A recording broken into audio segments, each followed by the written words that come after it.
92 billion పందుల్ని ప్రతి సంవత్సరము మాంసము కోసం మానవ జాతి తింటున్నది.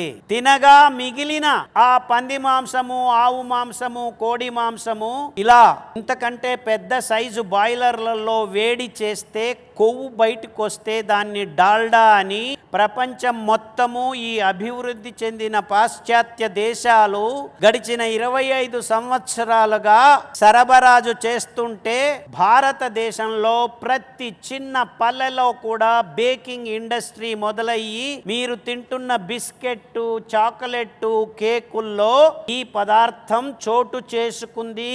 అంటే మీరు తింటున్న బిస్కెట్లు, చాక్లెట్లు ఇవన్నీ అంతేకాకుండా వీటిని తయారు చేస్తున్న నూనెలు, మీరు మురుకులు, బోండాలు, బజ్జీలు ఇవన్నీ కూడా మాంసాహారంతోనే మీరు నూనె అనే భ్రమలో వేయించుకొని తింటున్నారు.